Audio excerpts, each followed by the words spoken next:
Olá, uma ótima noite para você que acompanha a nossa programação, meu amigo, minha amiga. Seja muito bem-vindo a mais uma edição do programa Vejam Só, aquele que é o melhor debate teológico da televisão brasileira. Sempre uma alegria, um privilégio poder entrar aí na sua casa e dividir esses momentos com você, com a sua família, que eu sei também que gostam de debater os assuntos da teologia, que se envolvem com os temas que são colocados e abordados aqui no Vejam Só. E olha, hoje, de maneira muito especial, não será diferente. Tenho certeza que você vai se envolver demais com o nosso bate-papo de hoje, por isso fica ligadinho aí. Lembrando sempre que a nossa ideia, o objetivo do Vejam Só, é que você que nos acompanha se interesse pelos temas. A gente não quer oferecer uma resposta pronta, fechada para você, mas que você leia, se aprofunde, ouça, pesquise e a partir disso aí sim dê a sua resposta às perguntas que são colocadas aqui todos os dias, por isso fique à vontade. Aproveite mais uma edição do Vejam Só preparada com muito carinho para você que nos acompanha. Daqui a pouquinho nós já vamos rodar a matéria, vai apresentar o tema. Antes, eu vou apresentar os meus convidados, eles vão nos ajudar nessa caminhada. E o Vejam Só tem a alegria de receber hoje aqui no estúdio dois amigos do programa, dois parceiros que nos ajudam muito. E olha, ouso afirmar que são os mais pedidos na internet para debater. Via de regra, um contra o outro. Mas o nome deles aparece demais. É com muita alegria que o Vejam Só recebe nesta oportunidade o pastor Ezequiel Gomes, da Igreja Adventista do Sétimo Dia. Pastor Ezequiel, muito bacana recebê-lo novamente. Esse ano aqui, já com algumas aparições. E o pessoal ficou muito feliz que o irmão voltou, que está aqui no debate. Muito bacana recebê-lo. Seja muito bem-vindo, meu irmão. Zeca, para mim é uma honra estar aqui. Para mim, realmente, eu fico muito feliz de poder servir a Deus, servir a igreja, reencontrar a grande referência, pastor Elias Soares, que a despeito das discordâncias que há entre nós, a gente mantém o amor, o respeito, o carinho, desejando sempre o melhor e para debater sempre aqueles temas polêmicos, né? Sim. Eu acho que parece que esses são os temas que o pessoal quer ouvir a gente falar, né? Sem dúvida. Mas a gente fica muito feliz de poder servir a Deus e estar aqui colaborando com o programa. Sim. O pessoal sempre me questiona, Ezequiel, nas redes sociais, né? Poxa, vocês levam adventista lá, não pode. Eu falo, gente, independente das diferenças, e a gente precisa reconhecer o trabalho e a dedicação, e aí a gente não pode tirar do irmão e dos adventistas de uma forma geral a capacidade intelectual, os trabalhos que são realizados, pesquisa. Olha, eu fico muito feliz, é sempre bacana, bom recebê-lo. Muito provocativo, irmão. Eu sempre saio daqui pensando, e agora? Será? É muito bacana, eu gosto demais. Obrigado novamente. Antes da gente começar, vou pedir para o irmão passar o endereço da igreja, por favor. Beleza. A Igreja Central de Jundiaí fica ali na Avenida Francisco Pereira de Castro, número 839, pertinho do Shopping Jundiaí, região bonita. Você é convidado a adorar a Deus conosco todo sábado de manhã, domingo à noite e também quartas-feiras à noite. Durante a semana. Muito seguindo bacana. Os protocolos, né, do Covid também, tudo certinho. Sim. Quase que normal. No fim dessa história, né? Se Deus quiser. Vamos continuar orando aí para que não aconteça nenhum problema nesse caminho. Os contatos do pastor Ezequiel estarão à sua disposição durante todo o debate. Se quiser outras informações da igreja, do ministério do irmão, tirar dúvidas, obviamente, sobre o tema que nós vamos abordar, são os canais oficiais para você fazer, tá certo? E o Vejam Só também tem a alegria de receber aqui no nosso estúdio, ele que é o sócio aqui do programa. Tem ações aqui do Vejam Só. Pastor Elias Soares, ministro da Igreja Assembleia de Deus do Ministério Ipiranga. Pastor Elias, meu irmão, obrigado pelo carinho novamente, aceitar o nosso convite, estar aqui. Poxa, é uma alegria receber o irmão, o amigo. Seja muito bem-vindo. Muito obrigado, Zeca. A graça e a paz para você, a graça e a paz também para o pastor Ezequiel Gomes. E eu quero já mandar um abraço, um beijo aqui para minha esposa, Débora Soares, para o meu filho Davi e para minha filha Abigail Soares. É um prazer enorme poder estar aqui colaborando, contribuindo e crescendo, porque cada debate que a gente faz, você cresce. Você vai fazer uma pesquisa, você vai refletir melhor a questão debatida e isso vai fazendo com que você cresça no conhecimento. Sim. E o Elias, ele cresce no conhecimento e escreve, ó. Tudo fruto de debate aqui, ó. Depois nós vamos mostrar. Antes, pastor Elias, passa o endereço da igreja pra gente, Assembleia de Deus Ministério Ipiranga, por favor. A Assembleia de Deus Ministério Ipiranga é conhecida como a Catedral da Independência e também a Igreja do Relógio. Ela está situada à Avenida Doutor Ricardo Jafé, número 214, no bairro do Ipiranga. A referência é o Museu do Ipiranga. Boa. está a menos de 300 metros do Museu do Ipiranga. O nosso pastor-presidente, pastor Alcides Fávaro, a quem eu mando meu abraço, e para toda a nossa irmandade, né, como diz o pessoal da CCB, né, da Assembleia de Deus Ministério Ipiranga. Muito bacana. Fica aqui também o nosso abraço para o pessoal do Ministério também. Obrigado pelo carinho.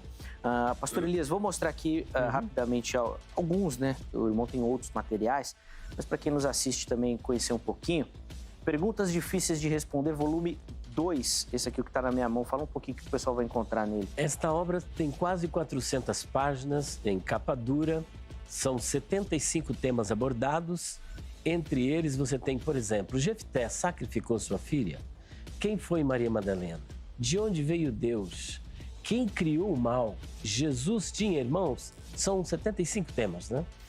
Boa. E continuando essa série, né, das perguntas difíceis de responder, esse aqui do volume 3, ó. Volume 3.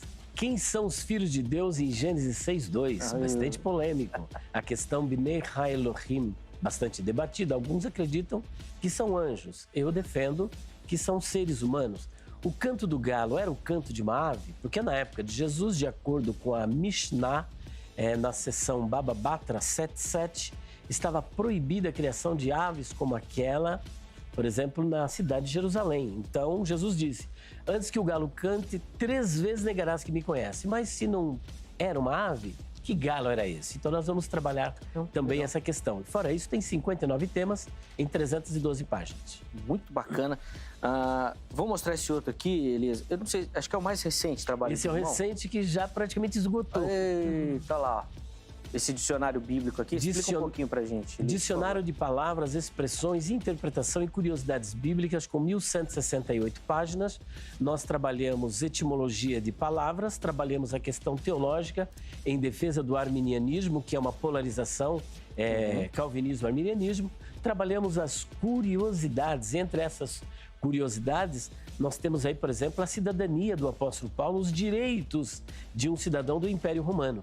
E nas palavras ainda trabalhamos a questão sobre o vaso de alabastro. Geralmente, quando eu pergunto, o pessoal acha que alabastro era um perfume. A bem da verdade, era uma pedra translúcida, semelhante ao jaspe, que servia para confeccionar objetos caros. E entre eles estava o recipiente que ia um nardo, uma fragrância muito cara. Só para você ter uma ideia, quando um rei queria presentear o outro, dava 30 ml. A mulher que ungiu Jesus na casa de Simão, o leproso, ela despejou 350 ml, que era uma libra romana. Era uma joia de família. E ali tem toda uma história que nós trabalhamos. Então, nós trabalhamos sempre a etimologia, a questão histórica, a questão cultural, de usos e costumes. E tem uma obra que, graças a Deus, caiu no gosto do povo. Nós temos alguns. Se você quiser aproveitar a promoção, só o dicionário custa 360, cada livro 95, já daria 550. Você vai levar tudo por R$280 se disser que ouviu, que assistiu o Vejam Só. 50% de desconto para levar os 3, 280 e outra. Você não paga frete. Muito bacana. Tá aí, os contatos do pastor Elias à sua disposição durante todo o programa. Manda mensagem por lá, fala que você viu aqui no Vejam Só para você ter a promoção, então. Beleza? Vamos conhecer o tema da nossa conversa de hoje. Olha, vai valer a pena você esperar, viu? Vai valer a pena. Vejam só. Embora a vida após a morte ainda seja um mistério para nós, a Bíblia fornece-nos detalhes importantes a respeito do estado intermediário. Todas as pessoas, ao morrerem, salvas ou perdidas, ficam sob o controle de Deus. Em Hebreus 9:27, está escrito que aos seres humanos está ordenado morrerem uma vez. Depois disso, vem o juízo. Mas isso não quer dizer que imediatamente após a morte, as pessoas são levadas a um julgamento. O que acontece entre a morte e o juízo final? O que a Bíblia ensina sobre o assunto? É correto dizer que, assim como o corpo, a alma também morre e fica inativa? Queremos, de uma forma mais específica, usar um versículo para debatermos o tema. Vamos ler Apocalipse 6:9.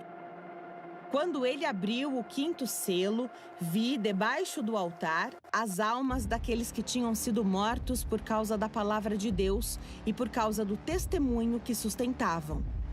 Essa é uma das referências usadas para justificar a ideia de que os mortos continuam vivos e, além do mais, de maneira consciente. Os salvos em Cristo são levados ao paraíso, no céu, e os perdidos, ímpios, vão para o Hades, que não é a sepultura, e sim um lugar de tormentos. Do outro lado, temos aqueles que defendem o sono da alma. Esse pensamento é o ensino de que, no período entre a morte e a ressurreição que ocorrerá no futuro, a alma fica em um estado de inatividade, uma espécie de ato de dormir. Vamos colocar essas duas posições em debate agora, aqui no Vejam Só. Se você tem dúvidas sobre o assunto ou pretende aprender mais, fique ligado, pois o Vejam Só está apenas começando. Apenas começando e tem muito assunto para a gente tratar. Então já vamos direto para a nossa conversa. Eu vou passar a palavra aqui aos meus convidados e nós vamos começar, obviamente, com a resposta de cada um à nossa pergunta-tema, tá bom? Pastor Ezequiel, vou começar com o irmão sobre quem o texto fala, no caso ali Apocalipse 6:9, e se é um texto que dá base realmente para essa possibilidade da vida após a morte ou de que as almas continuarão vivas, vamos dizer assim. Por favor. Perfeito. Quando a gente até vê a própria matéria de abertura, você percebe um pouco assim das polêmicas e das tensões que existem nesse assunto. Então ela diz assim, né, a matéria de abertura, que a gente vai discutir um pouco a vida após a morte e esta ideia do estado intermediário, porque a Bíblia diz que aos homens está dado morrer uma só vez e depois disso vem o juízo, citando Hebreus 9, verso 27. Mas se a alma é imortal, e o homem é uma alma imortal, aos homens não é dado morrer nenhuma vez. Não é verdade? Se a alma não morre, como que poderia ser dito que ao homem é dado morrer uma só vez se o homem é uma entidade que não morre? Esse primeiro aspecto já demonstra a incoerência da visão imortalista. E aqui o aspecto do que nós vamos dizer aqui não é ataque pessoal a quem crê de forma diferente, a minha visão, a visão adventista ou de outros grupos cristãos. Mas é só para já dar o tom da discordância, vamos dizer assim. Acima de tudo, o que acontece? Tanto Apocalipse 6, versos 9 a 11, não é uma prova de alma imaterial, imortal, etc., que o texto é simbólico, o texto não deve ser lido literalmente e, caso fosse lido literalmente, estaria em contradição absoluta com a palavra de Deus. Por exemplo, a Bíblia diz assim, os mortos nada sabem.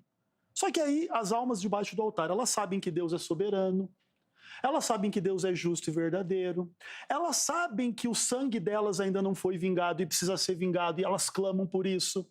Se você literaliza o texto de Apocalipse 6, o texto lá de Eclesiastes capítulo 9, verso 5, diz que os mortos nada sabem, está errado.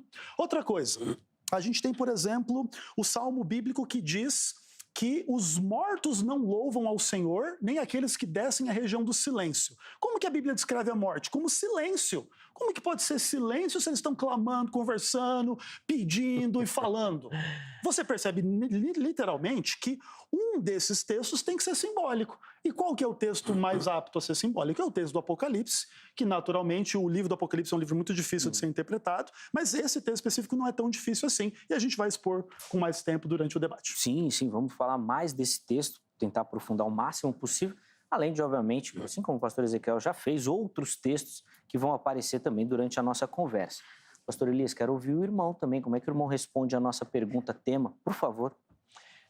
Eu penso que, antes de discutirmos Apocalipse 6:9, é importante salientarmos a questão sobre a imortalidade da alma, se a alma é ou não imortal.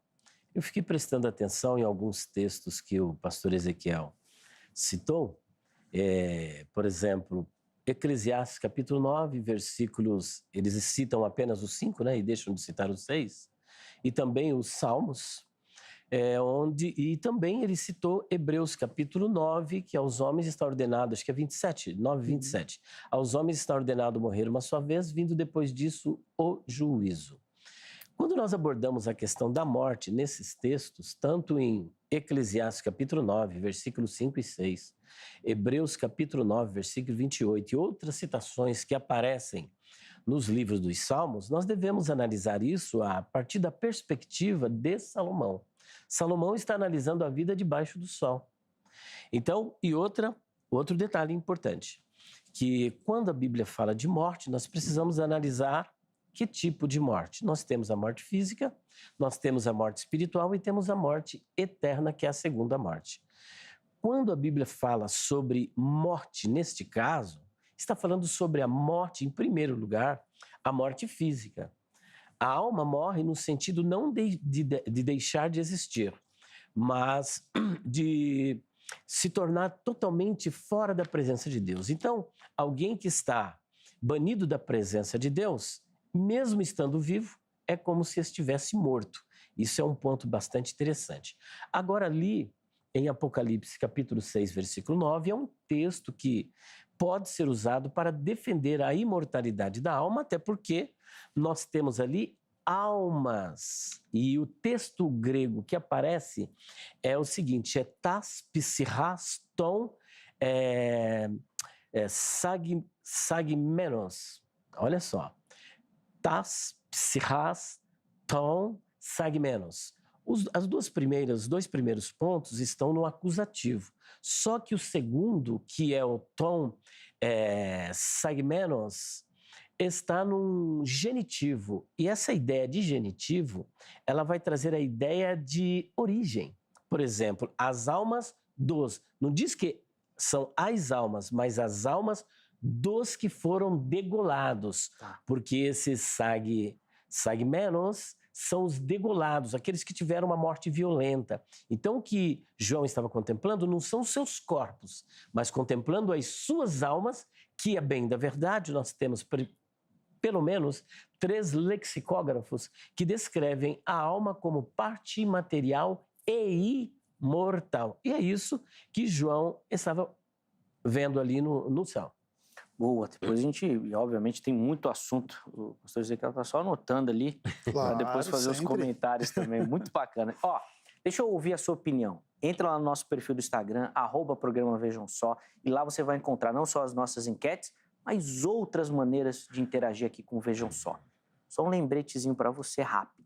Se você está assistindo agora o programa e entrar lá no Instagram, não vai ser essa enquete que estará disponível, tá bom? O Vejam Só é gravado.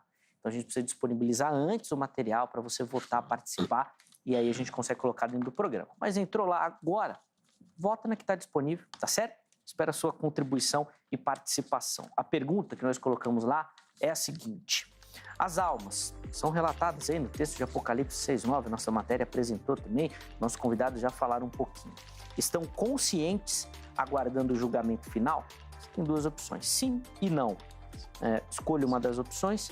Na postagem seguinte, você pode justificar o porquê que você escolheu uma ou outra.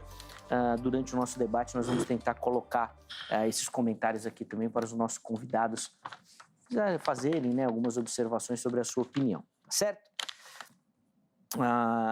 Pastor Ezequiel, o irmão estava anotando aí, eu nem vou fazer pergunta, vou deixar, acho que você já tem bastante assunto para falar aí, tá bom? Por favor, vamos lá, a palavra está com o irmão. Vamos lá. Bom, primeiro de tudo, é bem importante a gente deixar bastante claro que o Salomão, em Eclesiastes ou em outros pontos da Bíblia, não fala de uma perspectiva unicamente da vida na Terra. Verso 10 do capítulo 6 de Eclesiastes: no além para onde tu vais, não há obra, nem conhecimento, nem sabedoria alguma, né? A ideia não é assim, aqui debaixo do céu, debaixo do sol, a parte material não sabe nada, mas lá no céu, não sei aonde, tem uma parte material que sabe muita coisa e que bate papo, e que clama, e que ora, e que conversa. Até porque não é só Salomão que diz isso, né? A Bíblia é repleta de aspectos desse mesmo tipo. Veja, por exemplo, Jacó em Números 23, verso 10. Que eu morra a morte dos justos e o meu fim seja como o dele. Aí você lê em português, você diz assim, isso aí não está falando nada sobre alma. O pastor Elias Soares, que é um melhor estudante de grego do que eu, vamos dizer assim, né, para dar a deferência ao irmão que gosta do assunto, como é que diz o texto grego da Septuaginta lá, de Números 23? Que a minha alma morra a morte dos justos. Como que a perspectiva bíblica pode ser de que a alma não morre se o próprio autor aqui diz que a minha alma morra, quer dizer, que a minha pessoa morra? E, aliás, o pastor Elias gosta muito de dizer que, por exemplo, lá em Ezequiel 18, a alma que pecar essa morrerá, quer dizer pessoa, né? E ali, por que ele não usa a mesma tradução para lá em Apocalipse capítulo 6. E vi as pessoas, os decapitados, etc, etc, etc e tudo mais. Porque funciona perfeitamente. E o genitivo não tem a noção ali no aspecto de posse. É como eu falo assim, a pessoa do Elias Soares está anotando os argumentos do Ezequiel Gomes. Não quer dizer que o Elias possui essa pessoa, mas que está falando da pessoa dele. Esse é um aspecto importante. Outra coisa. Muitos lexicógrafos dizem que a alma tem uma parte imaterial, etc. Ok, lexicógrafos dizem, mas a Bíblia não diz.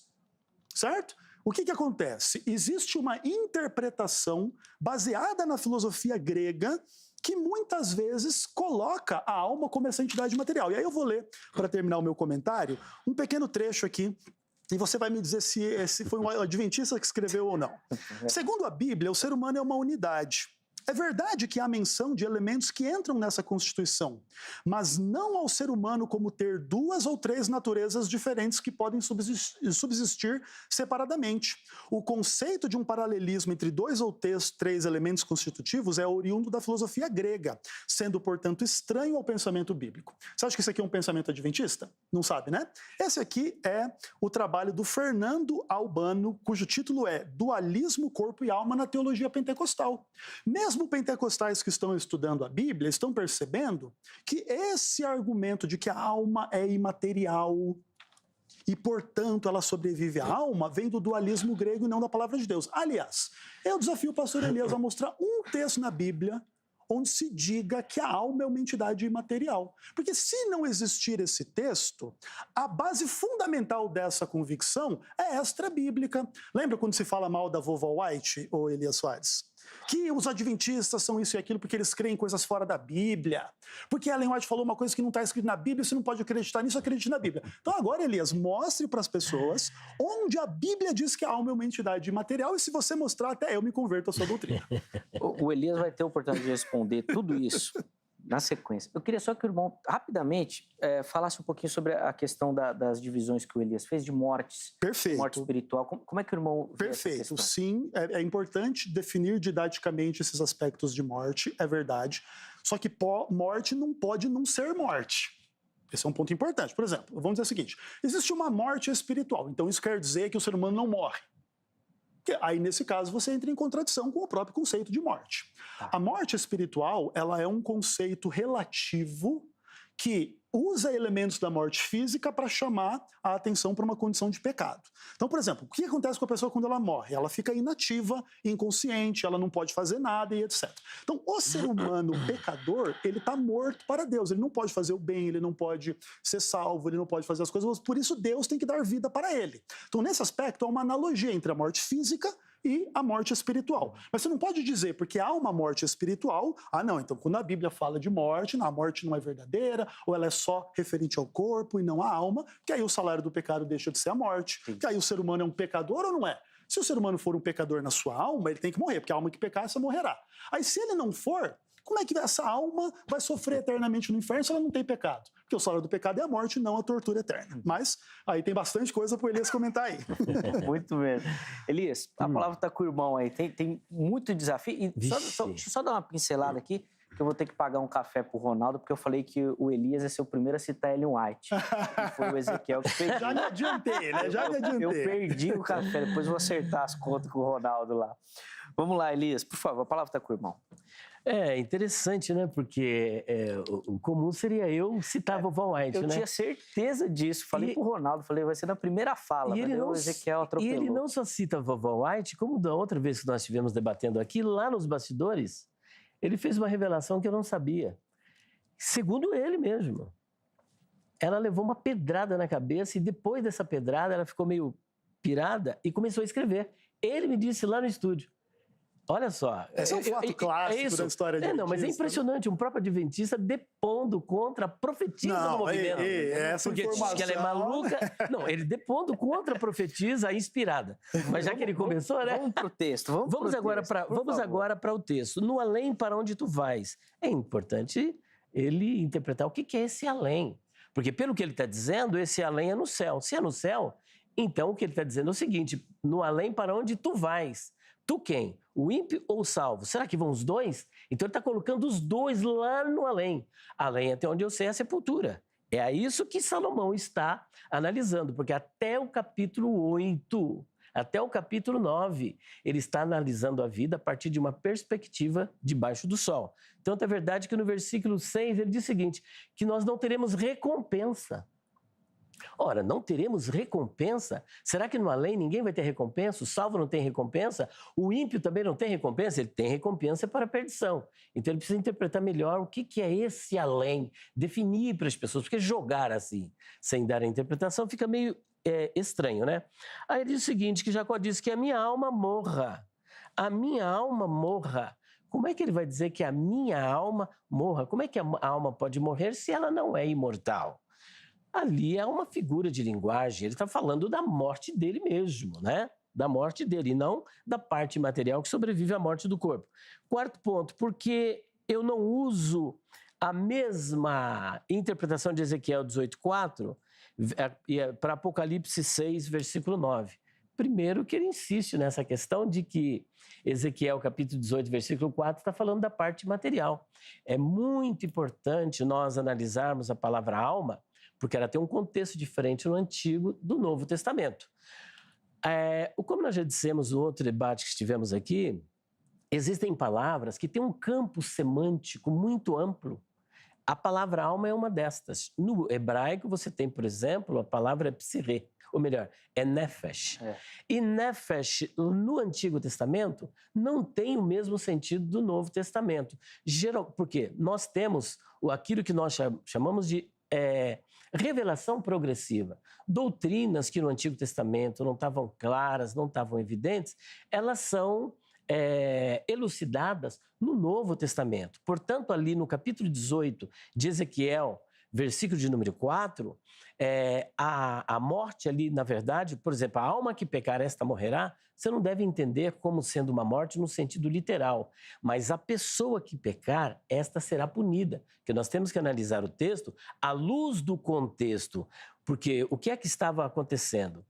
Os filhos estavam dizendo o seguinte, os pais comeram uvas verdes, mas é o dente dos filhos que se embotaram.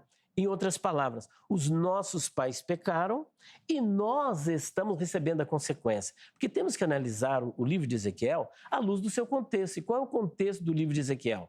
Ezequiel é um profeta pré-exílico do exílio e do exílio. Então ele está analisando tudo aquilo dentro do exílio, que o povo está sendo disciplinado, punido por Deus. Falou, olha, por que foram nossos pais que pecaram e nós é que estamos aqui? Então, disse o Senhor, nunca mais ouvireis este provérbio em Israel.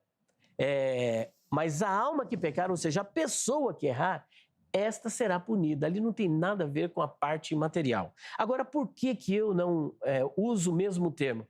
Porque ali em Apocalipse, capítulo 6, versículos 9 a 11, está falando da parte imaterial. E quando ele quer, por exemplo, onde diz lá no texto bíblico que a alma não morre ou que a alma é imortal, nós temos que analisar. Imaterial. Nós temos que analisar isso a partir da perspectiva dos lexicógrafos, porque são eles que darão a definição para as palavras.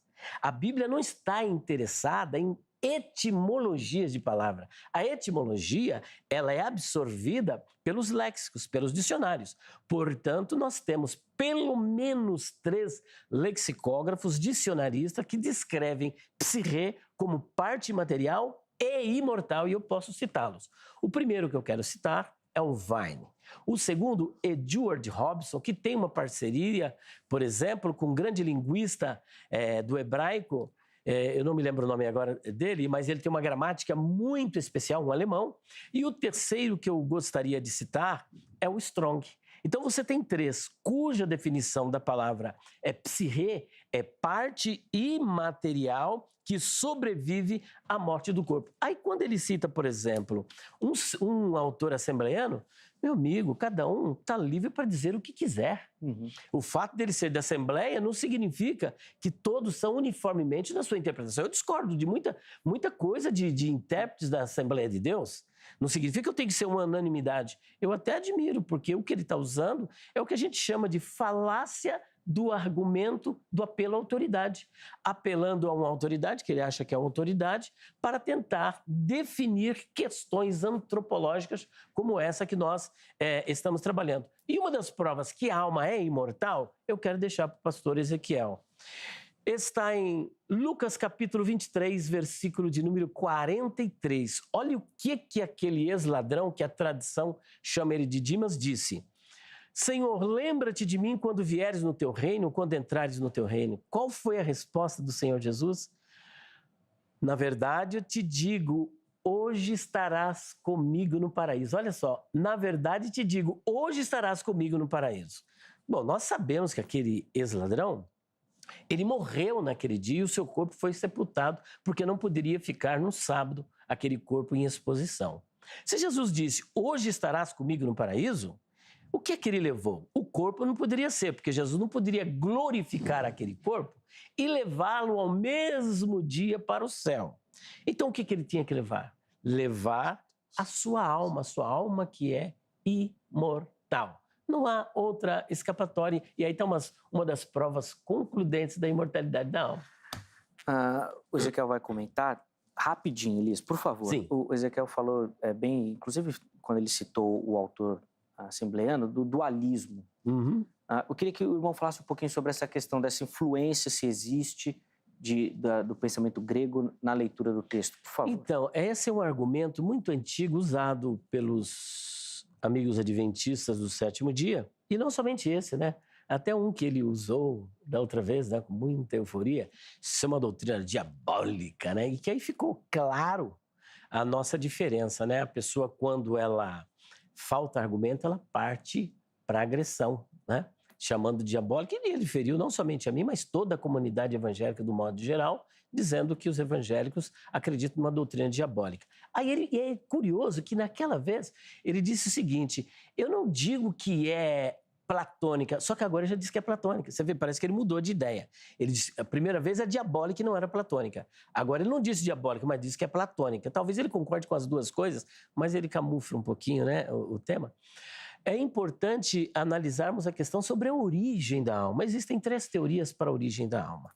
Nós temos o traducianismo, temos o criacionismo e temos o pré-existencialismo.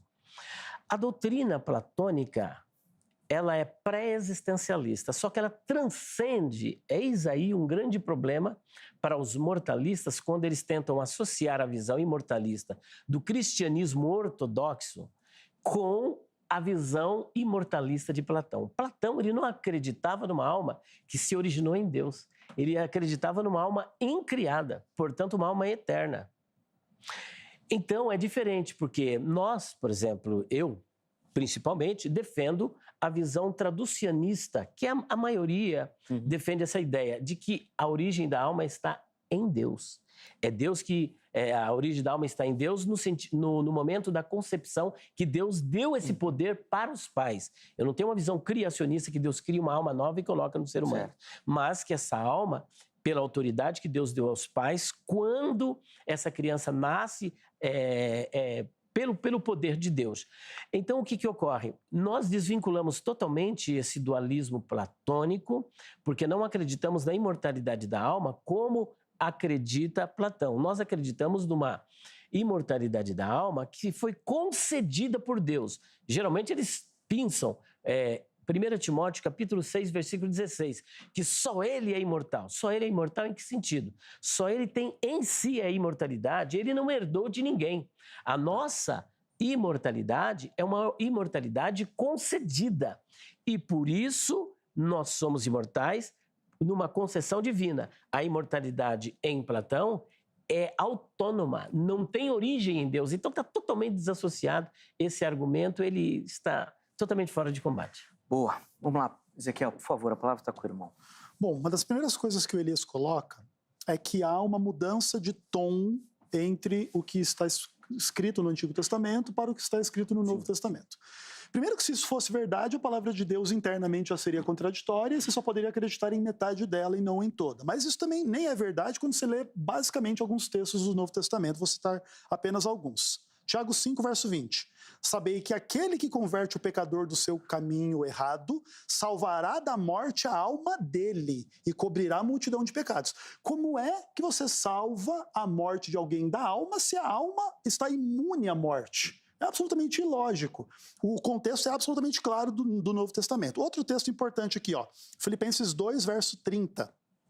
Por causa da obra de Cristo, chegou ele às portas da morte e se dispôs a dar a própria alma para suprir a vossa carência de socorro para comigo. A palavra ali, alma psirrê. Ou seja, o colaborador de Paulo, que foi visitá-lo na prisão, ficou doente no meio do caminho, quase morreu para levar o dinheiro da igreja de Filipos para Paulo. E como que Paulo descreve a situação? Ele chegou às portas da morte disposto a dar a própria alma. Ou seja, disposto a morrer. Se a alma não morre, obviamente que não seria muito adequada essa expressão. Outro texto interessante aqui, ó, Romanos 11, verso 3, quando Paulo cita a experiência de Elias. Aí ele cita lá o texto de Elias, dizendo assim, Senhor, Elias falando, né? Mataram os teus profetas e só fiquei eu. E eles procuram tirar minha vida. A palavra vida aqui é alma. Procuram tirar minha alma, procuram me matar. Se a alma estivesse impossível de morrer, todos esses textos estariam equivocados. Agora, uma coisa importante para o telespectador entender. Não, uma das maiores provas da imortalidade da alma é o ladrão da cruz. A alma sequer aparece no texto. Jesus em nenhum momento diz assim, você virá na forma de uma alma imaterial imortal comigo neste dia. Até porque existe aquela velha, né, questão, que não é uma questão adventista, é uma questão da própria interpretação do texto, de que ali o aspecto não é que a pessoa estaria naquele dia no paraíso, mas Jesus garantia hoje, naquele dia, que ele estaria futuramente no paraíso. Inclusive, essa é a leitura, né, da vírgula ali, no manuscrito bíblico mais antigo, no Códice Sinaítico. Tá? Uma outra coisa importante é assim, quando Elias Soares fala da origem da alma, e das perspectivas supostamente diferentes entre os platônicos e os imortalistas cristãos. Primeiro de tudo, que a Bíblia não coloca em nenhum momento esta ideia de que Deus deu autoridade ao homem de dar alma imortal aos outros homens, que seria no caso da geração dos filhos, né? Essa é uma inferência, essa é uma interpretação que vai negar o próprio texto que ele mesmo citou de 1 Timóteo capítulo 6. Deus é o único que possui a imortalidade. E vamos pensar o seguinte, que Deus concedesse essa imortalidade, ou seja, se não fosse uma imortalidade inata, acho que eu bati aqui, desculpa aí, eu acho que não é uma imortalidade inata, tá? Mas é uma imortalidade concedida. Mesmo que assim fosse, Deus não seria o único imortal. Porque a partir do momento que Deus concedeu a imortalidade, qualquer outro a quem Deus concedeu essa imortalidade já seria imortal. Então, quando se coloca que Deus é o único imortal, sim, se coloca ele numa categoria diferente de todos os demais, ou seja, nenhuma criatura pode ter imortalidade em si mesmo, que inclusive é um pouco do que a gente estava falando no outro debate, sobre a questão do ser diabólico da doutrina da imortalidade da alma. E eu termino com isso. Em nenhum momento o meu objetivo naquele debate, ou neste ou em qualquer outro, é atacar o Elias, ou as pessoas que creem, etc. e tal. É verdade que eu creio sim que a doutrina da imortalidade da alma é diabólica, certo? Assim como muitos cristãos acreditam que doutrinas adventistas são diabólicas. E não há problema em a gente admitir este embate. É ruim a gente tratar as coisas nesses termos? É ruim. Mas no final das contas, é assim que funciona a vida. Alguém está certo e alguém está errado. E quem está errado não está do lado da mentira. Vamos pensar na hipótese de que os adventistas estão errados nesse aspecto do sono da alma, que inclusive é colocado textualmente no texto de Apocalipse 6, e nós vamos ler isso ainda até o final do debate. Seja como for, vamos pensar que nós estivéssemos errados quanto a isso. E eu estou aqui pregando que a alma dorme, que ela morre, e que não sei o que. E eu tô, não é uma coisa diabólica? É. Só que o oposto também é verdade, Elias. E esse é um ponto importante. Então, o ponto aqui não é esconder nada de ninguém. E quem colocou a origem da doutrina aqui platônica e dualista em relação a esse aspecto foi o autor assembleiano, não fui eu. Tá? Eu creio sim que a doutrina é de origem diabólica, ela tem essa expressão filosófica na filosofia greco-romana, depois ela se manifesta no espiritismo, de Allan Kardec e tudo mais, que também tem essas visões de alma imaterial, imortal e tudo mais, e no fim das contas não tem muito o que fazer. O nosso aspecto principal é que se a alma for imortal, o salário do pecado não é a morte. Sequer Jesus morreu, e aliás, morreu por alguém que nem ia morrer, que seriam os pecadores, por exemplo. Vamos pensar que a alma seja imortal. Jesus, como alma imortal, sequer morreu, você já quebrou o fundamento do evangelho. O evangelho é, Jesus morreu por você. Agora, na alma imortal, ninguém morre. Outra coisa, Jesus morreu por você porque você é um pecador, e porque você é um pecador, você está condenado à morte. Mas a sua alma é mortal, os seus pecados não vão conduzir você à morte, porque você é imortal aí nessa sua alma. Então, você quebra o fundamento do evangelho. E, por fim, 1 Coríntios capítulo 15 diz que o último inimigo a ser vencido é a morte. Como que isso seria verdade se no momento que eu, entre aspas, morro, eu não morro? O último inimigo seria a morte? Não, a morte sequer seria um inimigo existente na doutrina da imortalidade da alma. No texto de Lucas, então, a leitura do irmão é que o hoje... Jesus está garantindo hoje que ele estará no paraíso no futuro. Tá. Para encerrar bem rapidinho também, o Elias mencionou a questão do além, da leitura lá de Salomão. Perfeito. Por favor. Perfeito. A ideia ali é o quê? Salomão está colocando exatamente o que vai acontecer quando a pessoa morrer. Eu concordo com o pastor Elias. Ali é o quê? O que vai acontecer com a pessoa quando ela estiver morta, sepultada? Tá. É o quê? Ela não fala nada, ela não pensa nada, ela não faz nada. Diferente se o texto de Apocalipse 6 fosse literal. Que aí o morto, no além, ele estaria fazendo obras, fazendo um plano. Ô Senhor, o Senhor, por favor, vingue esse pessoal aí. E Deus respondendo, estaria aí confabulando dentro de um plano, e o texto de Salomão impede que isso seja literal. Oh, bem-vindo ao imortalismo. Bem-vindo ao imortalismo. Ele acaba de fazer uma pregação imortalista. Porque eu pensei que ele ia dizer que o além é o céu. Essas almas, olha a diferença. Elas não estão aqui na terra. João tem uma visão do céu. E se o além é a terra, então o que está o ali além na sepultura... é o tempo depois da morte. Não é, mas ninguém está falando de céu e terra. Não, é o depois de morrer. Depois de morrer não tem o que fazer. Olha, você viu que delicadeza dele, né? Eu fiz quantas interferências mesmo? Não fez nenhuma, eles.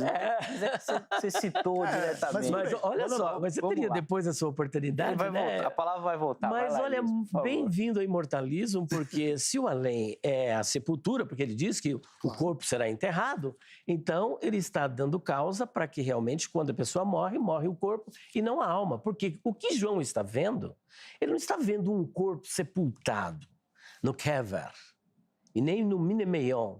Ele está vendo no Uranos, ele está vendo lá no céu. Essa alma está no céu e não aqui. E eu continuo dizendo que o que Salomão está batendo é sobre a vida aquém do sol e não além do sol. E esse além dele foi mal interpretado. Mas vamos lá, para Lucas capítulo 23, versículo 43, provando que realmente há imortalidade da alma. Apesar de não estar escrita a palavra alma, eu também não vejo a necessidade, porque analisa bem. Jesus disse, hoje estarás comigo no paraíso. Hoje, quando Jesus disse, hoje estarás comigo no paraíso, olha só o verbo. Ele está usando um verbo no futuro. Quando você acaba de pronunciar um verbo, ele já ficou no passado e você já está no futuro. Portanto, a partir do momento que Jesus disse, 1 minuto depois, meia hora depois, 1 hora depois, já é futuro. Então, o estarás comigo no paraíso não significa necessariamente que é na eternidade, daqui 1000 anos, daqui 2000 anos, daqui 3000 anos. Hoje é hoje. Portanto, veja só, o ladrão da cruz, Jesus morreu às 15 horas. Fisicamente ele morreu, como já estava previsto que ele morreria, morreu às 15 horas. Aquele ladrão da cruz, ele não poderia ficar na cruz até depois das 18 horas, ou seja, havia 3 horas no espaço de tempo para que ele fosse morto e sepultado. O que é que eles faziam para poder apressar a morte do condenado? Quebrava, né? Justamente, era chamado crurifrágio. Porque uma pessoa naquela condição, ela podia ficar de 3 a 9 dias vivo. Então, quando se queria apressar a morte de um condenado à cruz, eles usavam um bastão, quebrava a perna do condenado e essa prática chamava-se crurifrágio, que significa a quem se quebram as pernas. Alguns tentam dizer, não, aquilo ali foi para... Até adventista falou assim, aquilo ali, eles não quebraram para sepultá-lo, mas quebraram para ele não fugir. Só que aí eles têm a própria profetisa dele, a quem eles chamam de meio maluca e chama de vovó White, ele que deu o nome, né? Ela diz no seu livro Desejado de Todas as Nações, sabe o quê? Que aquela prática, foi feita para apressar a morte dos condenados. E como se isso não bastasse, o doutor Rodrigo Silva, que é um arqueólogo, também no seu vídeo, ele fala a mesma coisa, dizendo que a quebradura das pernas era para apressar a morte dos condenados. Fora isso, nós temos outros arqueólogos, Werner Keller, temos o que eles gostam de citar, Champlin também fazendo essa citação, e muitos outros arqueólogos. Então, quando se quebrava as pernas, a pessoa durava de 12 a no máximo 1 hora para morrer. Quando chegaram, quebraram a perna daquele condenado e ele morreu naquele mesmo dia, porque ele não podia ficar vivo na cruz depois das 18 horas. E foi nesse espaço de tempo que o Senhor Jesus Cristo o levou. A primeira coisa que nós devemos analisar é o seguinte: quem é que pode salvar? Eu até pergunto para o pastor Ezequiel, quem pode salvar, pastor Ezequiel? Quem tem poder e autoridade para salvar? O Salvador. O Salvador, que é o Senhor Jesus Cristo. Claro. A minha pergunta é, o Salvador morre? Deus, o Salvador, morre? Morreu. Não, o Deus, o Salvador... Então o senhor acredita que Jesus morreu corpo, alma, espírito e a sua divindade também morreu? Jesus morreu. Como um todo, Se ele é a Deus divindade. e homem, ele morreu como Deus e homem. Como é que Deus pode morrer? Aí ele depõe contra o próprio texto que ele apresentou. Então como é que você depõe que Deus... Se Não, Deus não pode morrer, Jesus não é Deus? Não, mas espera um pouquinho. Ué. Se ele é imortal, ele é eterno, como é que ele pode morrer? Olha só. Olha a doutrina que ele está apresentando, a morte de Deus. E veja que a ressurreição partiu de 3 perspectivas. A ressurreição foi realizada pelo Pai, pelo Filho e pelo Espírito Santo. O próprio Senhor Jesus disse, olha, derribai este templo e em 3 dias eu o reedificarei. Agora, como é que ele poderia cumprir essa palavra se ele estava morto? Alguém teria que ressuscitá-lo, mas ele mesmo disse que iria se ressuscitar várias vezes. Então, Deus, a divindade, não pode morrer. E o que ele está acabando de pregar é uma heresia gritante da morte de Deus, depondo contra um texto que ele mesmo usa para combater o imortalismo, porque o Senhor Jesus, por exemplo, em 1 Timóteo capítulo 6, versículo 16, diz que Deus, que é a divindade, é imortal. Então não pode morrer. Então, é mais uma heresia que precisa ser refutada. Agora eu tenho que chamar o irmão de herege, infelizmente, tá bom? Agora, olha só. Vamos agora para outros textos que ele está apresentando aqui. Deus não deu autoridade ao homem. O que Deus disse lá no Jardim do Éden? Capítulo 1, versículo 28. Primeiro ele diz, façamos o homem a nossa imagem, a nossa semelhança. E fez Deus o homem a sua imagem, a imagem de Deus o criou. E disse Deus, frutificai-vos e enchei a terra. Deus está dando esta autoridade para o homem criar um ser semelhante a ele, igual a ele. Deus não cria uma alma nova, nem os adventistas acreditam nisso que ele está falando. Que Deus, no momento da concepção, cria uma alma nova e coloca dentro do ser humano. Se Deus cria uma alma nova, nós temos um pelagianismo gritante, que ele é contra o pelagianismo e contra o semipelagianismo, porque essa era justamente a visão de Pelágio. Pelágio partia de uma perspectiva antropológica de que as almas eram criadas por Deus no momento da concepção. Se ela é criada por Deus, e a Bíblia diz que toda boa dádiva e todo dom perfeito vem do alto, descendo do Pai das luzes, em quem não há mudança e nem sombra de variação, essa alma é pura. Essa alma não é pecadora. Logo, essa alma que é criada nova, ela não sofre os efeitos do pecado. E é por isso que Pelágio não acreditava que o homem tinha pecado, herdou o pecado de Adão, mas ele aprendia a pecar. Ele está acabando de fazer uma nova heresia, pregando o pelagianismo contra o arminianismo que ele defende. O arminianismo wesleyano. Bom, vamos lá para mais um texto. Deus deixa de ser imortal por conceder a imortalidade? Ora, Deus dá poder para o homem. Eis que vos dou poder. E por isso ele deixa de ser todo-poderoso? Não. A imortalidade em Deus, ela é essencial. Ele não herdou de ninguém. Isso faz parte do atributo da sua natureza. Amor, por exemplo. Deus é amor, mas ele dá amor para as pessoas. Deus é gracioso, ele concede graça para as pessoas. E nada disso depõe contra os atributos de Deus. Portanto, mais uma falácia do nosso amigo Ezequiel Gomes. E para finalizar, por favor, ele diz aqui o seguinte, que essa doutrina, ela é diabólica. Isso aí não me estranha. O Senhor Jesus foi chamado de endemoniado. Ele era endemoniado? Então o fato dele dizer que essa doutrina é diabólica não faz dessa doutrina diabólica. Isso só depõe contra ele, mostrando a sua indelicadeza, o quanto no seu argumento está sendo descortês. Porque Jesus também foi chamado de bebedor, comelão, amigo de pecadores, endemoniado. Não dizemos que tu tens demônio? Paulo foi chamado de uma peste, mas nem por isso eles eram tudo isso. Então, estas suas ofensas ao cristianismo ortodoxo e à palavra de Deus não nos ofende, e aqui está provado de forma cabal que Jesus levou o ex-ladrão da cruz naquele mesmo dia ao paraíso, porque Jesus é o Deus Salvador, quem prometeu foi o Deus Salvador. O corpo de Jesus morreu, mas a sua divindade não morreu. O que impediria ele de levá-lo naquele mesmo dia? E o futuro está, que Jesus prometeu. Levou na mesma hora? Não, mas levou no mesmo dia, porque horas depois o ladrão morreu e Jesus o levou para o paraíso. Essa também é a nossa esperança. Se o Senhor não espera isso, infelizmente, né, nem Deus pode te ajudar, porque é o livre-arbítrio que o Senhor acaba de depor contra ele agora mesmo. Eu tentei anotar, mas agora já me perdi já aqui, né, nas anotações. Vamos lá, Ezequiel. Fica tranquilo que eu anotei. Bom, então vamos lá.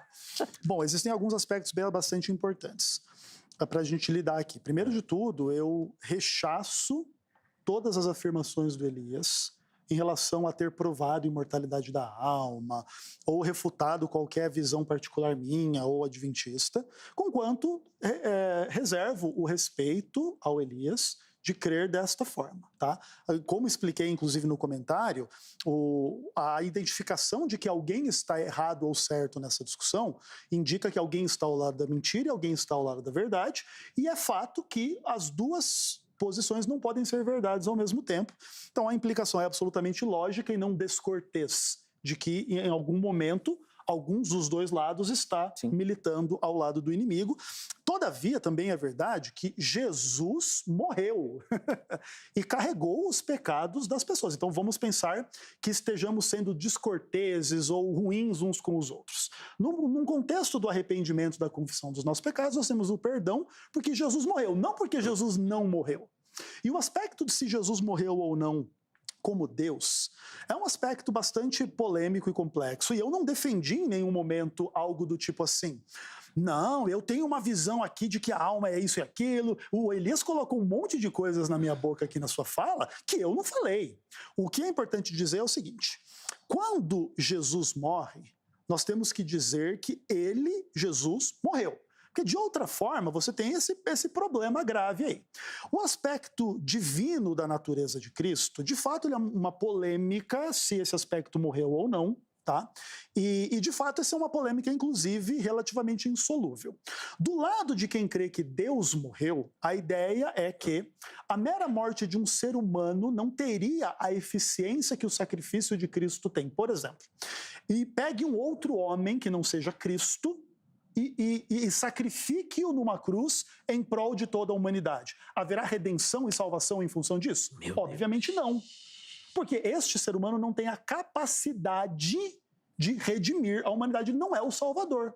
Quem era o Salvador? Era esse Deus homem. Esse Deus homem morreu. Todavia, eu concedo ao pastor Elias a lógica de que, de fato, a Bíblia apresenta a ideia de que Deus é incapaz de morrer e imortal, e nesse aspecto há sim um espaço para que o aspecto divino de Cristo possa ter permanecido vivo, enquanto ele, como homem, morto. Todavia, é importante deixar muito claro que os seres humanos não têm uma natureza idêntica à de Cristo para passar pela mesma experiência. Vamos pensar na seguinte ideia: Jesus é Deus e homem, ele morre como homem e não como Deus, porque Deus não pode morrer. Então essa divindade seria essa alma que sobrevive, que ressuscita a si mesma e etc. Então o homem também tem algo desse tipo que sobrevive. Não, porque o homem não é Deus e homem como Jesus Cristo era. Nesse aspecto é importante separar a cristologia da antropologia, porque Jesus tem uma complexidade de natureza que o ser humano não tinha, então por isso a gente rechaça estas ideias. Agora, uma outra coisa importante, que ele fala assim, como se eu estivesse inferindo que eu sou pelagiano e que eu sou contra o pelagiano, uma confusão na cabeça do Elias. Todavia, o importante é deixar claro uma coisa bem essencial. Se o pastor Elias não é um pelagiano e não crê que a alma é pura, então ele já vai ter que decidir que a alma é pecadora. Como que pode uma alma pecadora não morrer se Jesus falou, se a palavra de Deus falou que o salário do pecado é a morte? Porque nesse aspecto, se a alma é pecadora, nós não somos pelagianos, nós cremos então na doutrina da depravação total. Beleza. Então o salário é a morte. Não pode não ser a morte. Se a alma é imortal, não tem morte. A gente chega a chegar ao absurdo de ter que dizer o óbvio. Então, o que acontece? Sim, eu não tenho a visão pelagiana, tenho a visão ortodoxa bíblica cristã, de que os seres humanos são pecadores por essência, não há um aspecto da natureza humana intocado pelo pecado, por isso estamos sujeitos à morte. E o único que pode nos livrar da morte é Jesus Cristo, aquele que morreu por nós, não aquele que ficou metade vivo por aí, não. Antes do Elias comentar, a gente está, infelizmente, partindo para o final do bloco. Ezequiel, você citou a questão que no texto de Apocalipse aparece literalmente a questão do sono da alma, não é isso? Perfeito. Cita que depois daí o Elias já comenta também, porque senão depois não dá tempo, gente. Vamos lá. Apocalipse 6, é bem importante a gente prestar atenção na dinâmica do texto, que diz assim: quando ele abriu o quinto selo, vi debaixo do altar as almas daqueles que tinham sido mortos por causa da palavra de Deus e por causa do testemunho que sustentavam. Clamaram em grande voz, dizendo: até quando, ó soberano Senhor, santo e verdadeiro, não julgas nem vingas o nosso sangue dos que habitam sobre a terra? Então a cada um deles foi dada uma vestidura branca e lhe disseram que fizessem o quê? Que repousassem ainda por pouco tempo. Aqui é o mesmo verbo para falar do sono, do repouso do sono, até que se completasse o número dos seus conservos e seus irmãos que iam ser mortos como eles foram. O importante de dizer é, toda essa linguagem de Apocalipse 6 é simbólica, é tirada do santuário. Então, por exemplo, onde é que era derramado sangue na base do altar? Era no santuário de Israel. Onde é que os sacerdotes eram vestidos de linho? Era no santuário de Israel. Por isso ali é uma visão simbólica do derramamento do sangue dos mártires que descansam, eles não estão em atividade, eles estão no repouso, demonstrando claramente a doutrina, inclusive do sono da alma, no próprio texto base do nosso debate de hoje. Boa, vamos lá, Elias. Eu acredito que essa vai ser a última intervenção nesse bloco. Depois, no próximo bloco, eles ainda vão ter a oportunidade de fazer algumas considerações finais. Por favor, Elias. É interessante os debates porque faz com que o herege ele se redima dos seus pecados. Porque tudo o que ele disse... que bom, que ótimo. Porque tudo o que ele disse que não disse, na verdade, ele disse. Caramba, isso Só que a partir do momento que ele foi confrontado pela palavra de Deus, aí ele dá um passo atrás. Então, quando ele cita, por exemplo, como uma alma pecadora não morre. Como uma alma pecadora não morre? E quem disse que a alma não sofre um tipo de morte? Olha Efésios capítulo 2, versículo 1. O que diz em Efésios capítulo 2, versículo 1? Vamos ver? Efésios capítulo 2, versículo de número 1. Está dizendo aqui o seguinte, olha só. Vocês estavam mortos por causa de sua desobediência e de seus muitos pecados. A minha pergunta é, tinha alguém realmente morto? Que está falando de pessoas vivas. Vocês estavam mortos. Paulo falando para os irmãos de Éfeso. Vocês estavam mortos. Mas mortos de que forma? Mortos fisicamente? Não, mortos espiritualmente. Então, a alma que pecar, ela recebe o pecado, é uma interpretação errônea. Quando é que a alma morre? Morre no sentido não de uma morte de deixar de existir. Ela morre no sentido de estar distante da presença de Deus. A pessoa que está distante da presença de Deus, ela está inútil. É como se estivesse morta, porque ela não tem contato com Deus. Ela não tem comunhão com Deus. Nesse caso, a alma está morta, mas ela continua viva, pecadora. Porque senão esse texto aqui não faz o menor sentido. Agora, um outro ponto que eu gostaria de estar analisando é que Deus não pode morrer. E ele insiste ainda, porque ele deixou agora aqui uma confusão na mente do telespectador. Porque ao mesmo tempo que ele diz que é um texto complexo, é algo complexo, ele pisa em cima de algo que já foi defendido logo pelos pais da igreja, que é a união hipostática. Ele pisa em cima da união hipostática. As duas naturezas, elas não podem se desvincular, as duas naturezas. Agora, preste atenção. Se Jesus morreu totalmente corpo e alma, só ficou a divindade. Então a união hipostática foi-se embora e nós temos aí a perpetuação da heresia pelo pastor Ezequiel Gomes. Agora, segundo ponto, a divindade morreu. Como é que Cristo morreu como Deus.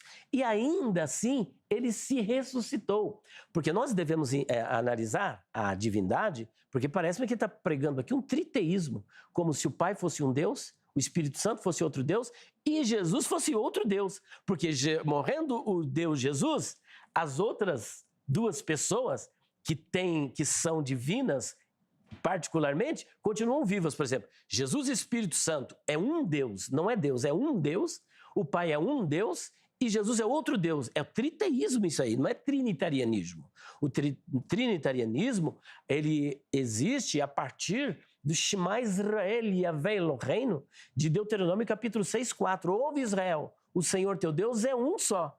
No judaísmo, esse um só é absoluto, mas no cristianismo é um composto. Ou seja, Pai, Filho e Espírito Santo compartilham da mesma divindade.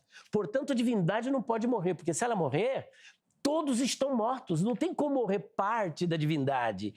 O Jesus Deus morreu, mas tem o Jesus Pai e tem o Jesus Filho, tem mais outros dois deuses que não morrem. Isso é uma heresia gritante que deve ser combatida. Então perceba que a heresia ela é tão terrível que a pessoa tentando defender a sua heresia, ela cria uma outra heresia pior, que é a morte de Deus. Eu acho que talvez ele queira fazer relação ao communicatio idiomatum, né? Que é muito trabalhado nessa questão cristológica da natureza teantrópica de Cristo, mas parece que ele não foi muito feliz, que ele acaba declarando a morte de Deus e não soube explicar a questão do communicatio idiomatum, que mesmo assim eu refuto, que não tem base bíblica e nem tampouco a morte de Deus. E continua prevalecendo que ali, por exemplo, nós temos um genitivo, e eu quero até corrigir que nós esphagmenon, na verdade a palavra é ton esphagmenon, ou seja, as almas que foram degoladas, dos degolados. As almas é tas psichas esphagmenon, ou seja, as almas dos que foram degolados. Portanto, existe uma parte material e imortal que João não estava vendo aqui na terra, ele estava vendo lá no céu. Ora, lá na questão de sangue lá no céu, ele está vendo uma alma imortal, de acordo com o que descreve os melhores lexicógrafos e dicionaristas. Infelizmente, mais uma heresia, pelagianismo pregado, depois a morte de Deus pregada. O senhor não está evoluindo, meu querido, você está decaindo. Gente, eu vou chamar o intervalo. Antes do intervalo, deixa eu ler aqui rapidamente uns comentários que nós recebemos, tá? Para dar voz a você que participa e também para dar tempo de, no próximo bloco, eles ainda fazerem considerações finais sobre o assunto, tá certo? Vou colocar os comentários na ordem. Primeiro do Fernando, lembrando que eles estão respondendo a nossa enquete. Acredito que sim, pois ela reivindica a justiça pelo seu sangue. Nós perguntamos se as almas estavam conscientes no texto de Apocalipse 6:9. O Romário, a alma não dorme, ou seja, o corpo não tem consciência, mas a alma tem. Boa, Romário, obrigado. O Alique, os mortos não sabem de nada, só terão, né, consciência depois da ressurreição. Aí sim saberemos de tudo. O Ronaldo, é só dar uma olhada no texto do rico e do Lázaro, que é um outro texto emblemático que poderia aparecer no debate, mas não deu tempo. Mas se você procurar lá no YouTube, o Vejam Só já fez debate sobre esta passagem. E eu encerro com o comentário do Marcelo. Estão inconscientes no seio do Espírito, aguardando a ressurreição dos corpos. Obrigado, Marcelo, pela participação também. Gente, nós vamos para o intervalo bem rapidinho antes. 2 recadinhos. Primeiro, o telefone da Agrade, a Academia Teológica da Graça de Deus, parceira aqui do Vejam Só, código 11 3115 0819. Anota o número, amanhã, horário comercial, você pega o telefone e liga, tira todas as suas dúvidas, os cursos oferecidos, valores, unidades disponíveis, além de unidades espalhadas por todo o Brasil, a Grade tem também aquele formato online, EAD, à distância, que pode te ajudar, tá bom?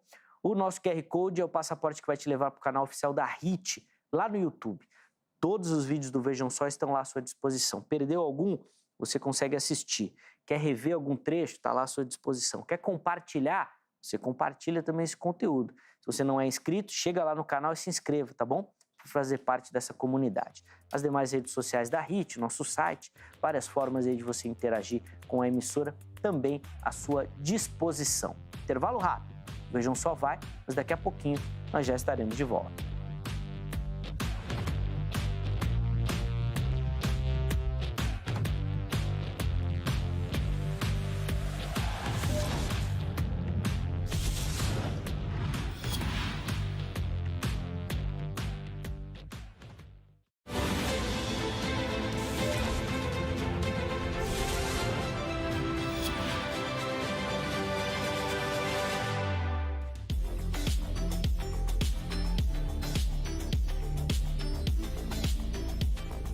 Muito bom, já estamos de volta com o Vejam Só. Hoje num debate muito bacana, estudando o texto de Apocalipse 6, a questão da vida após a morte, sono da alma e tudo mais. Recebendo aqui no nosso estúdio o pastor Ezequiel Gomes, da Igreja Adventista do Sétimo Dia, e o pastor Elias Soares, da Igreja Assembleia de Deus do Ministério Ipiranga. Na sequência eu vou passar a palavra aos irmãos e eles vão poder fazer as considerações finais, as observações. Então eu vou acelerar aqui para dar tempo para ambos fazerem isso, tá certo? Deixa eu mostrar as nossas fotos e você que manda a sua foto aqui para o Vejam Só, além de aparecer no programa, concorre a um presente.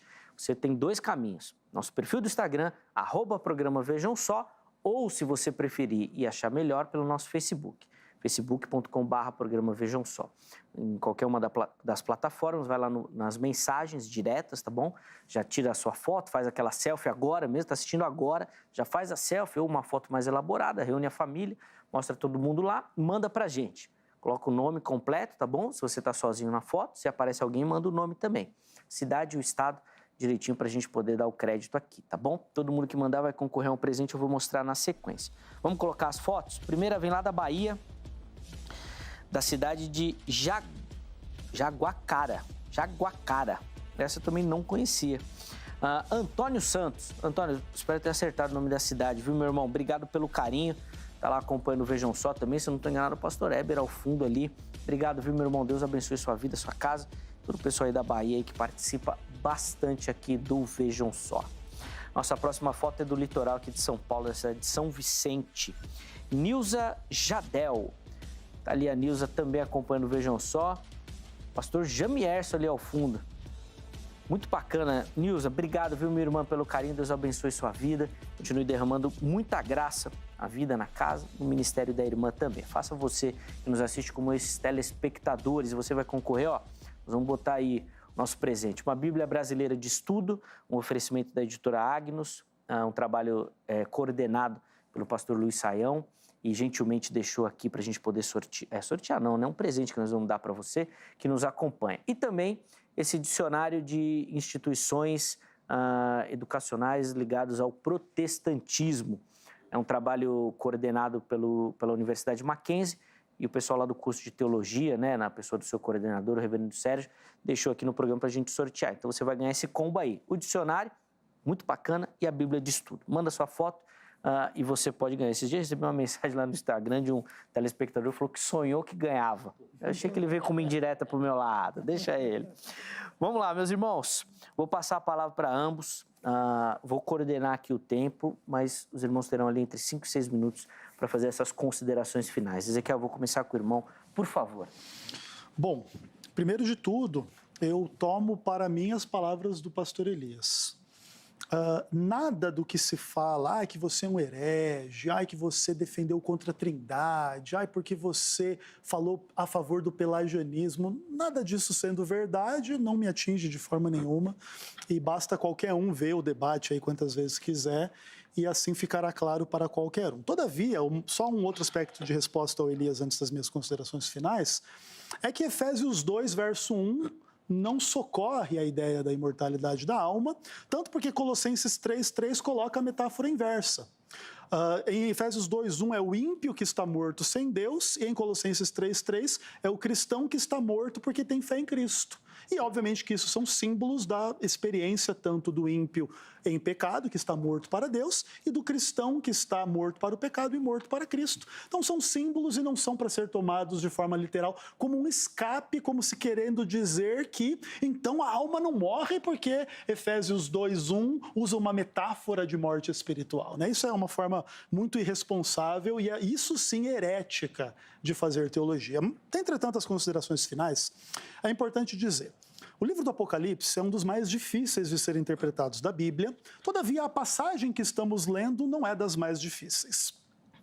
Todo o pano de fundo do livro do Apocalipse é o que acontecia no santuário de Israel, que era inaugurado quando o pecador trazia o cordeiro para derramar o sangue para iniciar os rituais. E como que o livro do Apocalipse começa no capítulo 1, verso 5? Com o derramamento do sangue de Jesus Cristo. Depois você tinha no ritual do Santuário da Terra um monte de acontecimentos importantes que eram os sacrifícios, que eram o sangue derramado, e que depois você tinha o dia da expiação como a culminação do que acontecia no santuário, que você vê lá em Apocalipse capítulo 11, verso 18, quando se abriu o santuário que havia no céu e foi vista a Arca da Aliança, que contém os 10 mandamentos que decretam o que é pecado e o que não é. E se você é um pecador, você é um mortal. Não existe pecador imortal. De outra forma, a palavra de Deus estaria errada. Depois, como que é o ritual do santuário? O bode Azazel, representante do diabo, é enviado para o deserto, ou seja, toda a experiência de Apocalipse 20, e depois você tem o quê? A purificação do santuário, onde o povo de Deus é declarado livre dos pecados. E aí você acontece a cena de Apocalipse 21. Vi um novo céu e uma nova terra, e aí eis o tabernáculo de Deus com os homens. E o verso 4 é a destruição do imortalismo. E lhes enxugará dos olhos toda lágrima, e a morte já não existirá. Ou seja, só quando a nova Jerusalém estiver colocada nesta terra, é que a morte não mais vai existir. Até lá, a morte existe, não para o imortalista, porque o imortalista nega a existência da morte como um bom espírita, como um bom platônico, ainda que negue a afiliação, né? Se eu tenho harmonia com antitrinitariano e com pelagiano, o pastor Elias Soares tem harmonia com Allan Kardec e coisas desse tipo. Então, o que acontece? A palavra de Deus diz que é só na renovação da nova terra que não existirá mais morte. Até lá, a morte existe em função do pecado. E não há pecador imortal. O pastor Elias diz assim, não, a alma morre. Mas ela morre num sentido em que ela não morre. Faz algum sentido para você? Para mim, não. Porque isso depõe contra a palavra de Deus. E nesses aspectos, o ponto importante de dizer não é ofensa. Assim como entendo que o Elias Soares vai me chamar de herege, não está me ofendendo. E ele está correto caso ele esteja correto. E ele está errado caso ele esteja correto. E no final das contas, todos nós somos hereges à luz do conhecimento do outro, da interpretação do outro. Pode ser que muitos islâmicos nos considerem todos nós aqui hereges porque não cremos no islamismo.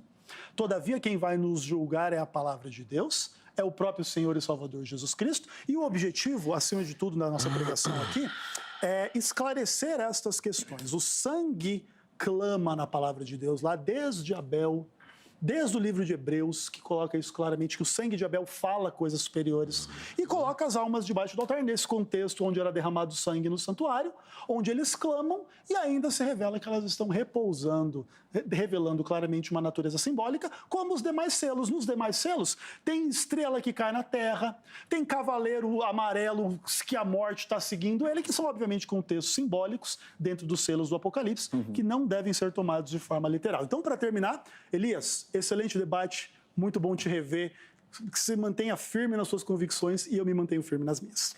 Boa. Os contatos do pastor Ezequiel à sua disposição, fica aqui já meu agradecimento, viu, irmão? Obrigado pelo carinho, pela atenção com o Vejam Só. Elias, a palavra está com o irmão também, mais 5 minutos e meio aí para a gente encerrar. Tá bom, por favor. Talvez menos.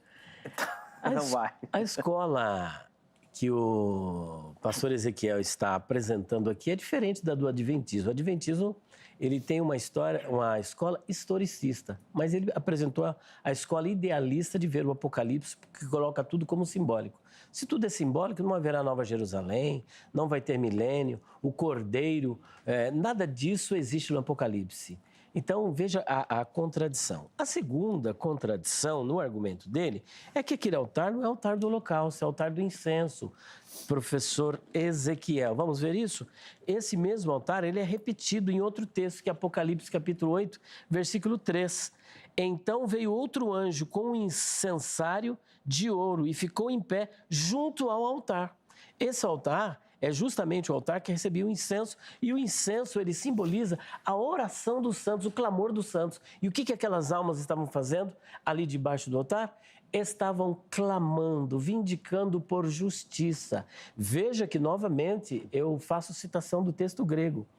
Tas psichas ton esphagmenon.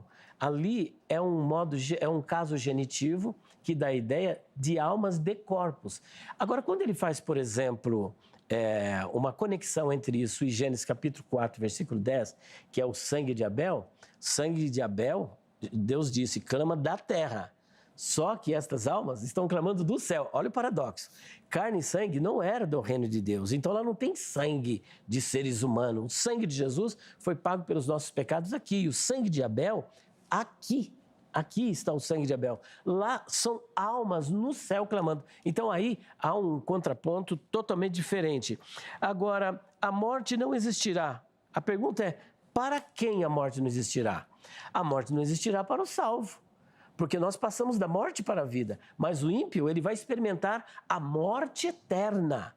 E a morte eterna está no versículo adiante que ele deixou de ler, que é o capítulo 20, versículos 5 e 6, e também os versículos 9 e 10, e depois do 11 até o 15. Essas pessoas serão mortas eternamente, não somente espiritualmente, mas mortas eternamente no lago de fogo, porque o lago de fogo, conforme disse o Senhor Jesus em Mateus 25, versículo de número 46, ele diz que os ímpios sofrerão o colassem aionion, ou seja, o castigo eterno, ao passo que os justos o dizoen aionion, ou seja, a vida eterna. E fora isso, ele não citou, mas temos aí 2 de Pedro, capítulo 2, versículo 9, que está escrito assim, olha que interessante, se existe alma imortal ou não existe. Como é que uma pessoa pode estar inconsciente, deixar de existir e ao mesmo tempo estar sofrendo? Olha só que legal, ó. Capítulo 2, versículo 9, está escrito assim, olha, vemos, portanto, que o Senhor sabe resgatar das provações os que lhe são devotos e, ao mesmo tempo, manter os perversos sob castigo até o dia do juízo. Manter sob castigo. Portanto, eles aqui não estão dormindo. E mesmo se estivesse dormindo, não estaria morto. Já é um contraponto à própria leitura mortalista. Então, eles estão aqui conscientes. E a palavra grega que aparece ali é koladzomenos, que é um particípio presente cujo sentido é de continuidade no castigo. E para fechar agora, para não tomar o tempo, Mateus 10, versículo 28. Não temais os que matam o corpo, mas não podem matar a alma. Aí ele vai dizer, lê a segunda parte, que a segunda parte diz que ele pode fazer perecer no Guiena tanto o corpo como a alma, mas o Guiena ainda não existe. A minha pergunta é, se o Guiena não existe e Deus só vai matar no Guiena, o que aconteceu com a alma de Caim? O que aconteceu com a alma de Abel? O que aconteceu com a alma dos habitantes de Sodoma e Gomorra, dos antediluvianos?